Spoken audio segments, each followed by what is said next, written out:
नमस्कार बंधुरा बांगाली रान्ना बान्नाते सबाइके आमंत्रण। যখনই নতুন কিছু খেতে ইচ্ছা করবে বা মনের মতো খাবার খেতে ইচ্ছা করবে ইউটিউবে গিয়ে লিখুন বাঙালি রান্না বান্না আর সাবস্ক্রাইব করে দিন আমার চ্যানেল। আর আমার রেসিপির আপডেট সবার আগে পেতে বেল নোটিফিকেশানটা অন করে দিন। তাহলে চলুন দেখে নেওয়া যাক আজ আমি কি রেসিপি নিয়ে আসলাম। আজ আমি বানাবো খুবই সুস্বাদু এক রেসিপি মশলাদার আলু মাশরুম। এটা আপনারা ভাত, রুটি, এমনকি পরোটার সাথে পরিবেশন করতে পারেন। তাহলে দেরি না করে দেখে নিন মজাদার এই আলু মাশরুম আমি কিভাবে বানিয়ে থাকি। এখানে লাগছে মাশরুম ভালোভাবে ধুয়ে মাঝারি মাপ করে কেটে নিয়েছি। লাগছে আলুও আমি মাঝারি মাপ করে কেটে ভালোভাবে ধুয়ে নিয়েছি। আলু আর মাশরুম দুটো মিলিয়ে আমি নিয়েছি 500 গ্রাম, আর সেই বুঝেই এখানে মশলা ব্যবহার করব। প্রথমে আমি মাশরুম ম্যারিনেট করে নেব, তাই এর মধ্যে টক দই দিচ্ছি 2 টেবিল চামচ, মিট মশলা দেব আধা চা চামচ, আর দেব পরিমাণ মতো নুন।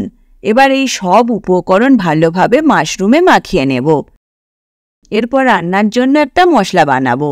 লাগবে 2টো পেঁয়াজ, একটা টমেটো, আর নেব একটা কাঁচা লঙ্কা।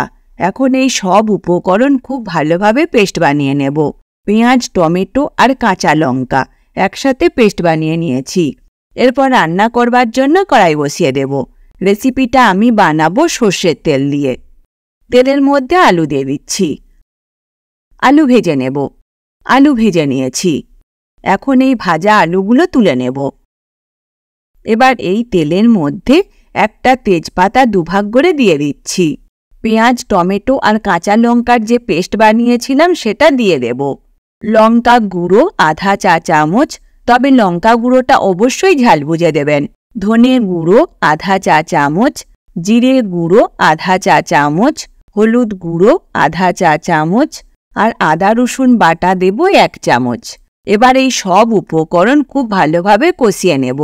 মশলা যত ভালোভাবে ভাজা হবে ততই কিন্তু রান্নাতে স্বাদটা ভালো আসে। সব উপকরণ বেশ নাড়াচাড়া করে নিয়েছি। এবার এর মধ্যে মাশরুম দিয়ে দেব। আবার সব উপকরণ একটু নাড়াচাড়া করে নেব। এবার এটা ঢাকা দিয়ে হতে দেব 15 মিনিট, তবে আঁচ কমিয়ে। কিন্তু মাঝে মাঝেই ঢাকা খুলে নেব। সব উপকরণ নাড়াচাড়া করে দিচ্ছি। আবার এটা ঢাকা দিয়ে হতে দেব। 15 মিনিট পর ফিরে আসলাম। মাশরুম ভালোভাবে সেদ্ধ হলে তবেই কিন্তু খেতে বেশি ভালো লাগে। এবার এর মধ্যে ভাজা আলু দিয়ে দিচ্ছি আর জল দিয়ে দেব। মাশরুম ম্যারিনেট করবার সময় নুন দিয়েছিলাম, তাই আর নুন দিলাম না। তবে আপনাদের যদি মনে হয় আরও নুন লাগবে তাহলে এ সময় দিয়ে দিতে পারেন। গ্রেভি ভালোভাবে ফুটে উঠেছে। এবার এটা ঢাকা দিয়ে হতে দেব 15 মিনিট। 15 মিনিট পর ফিরে আসলাম। এই রান্নাতে আমি কিন্তু একটু গ্রেভি রাখবো। এবার দেখে নেব আলু ঠিকঠাক সেদ্ধ হয়েছে কিনা।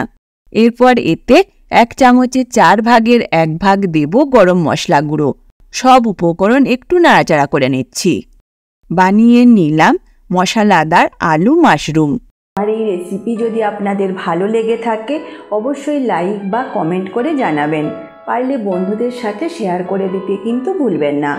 আজ তবে এই পর্যন্ত থাক, আবার দেখা হবে নতুন এক রেসিপির সাথে। ভালো থাকবেন, সুস্থ থাকবেন। ধন্যবাদ।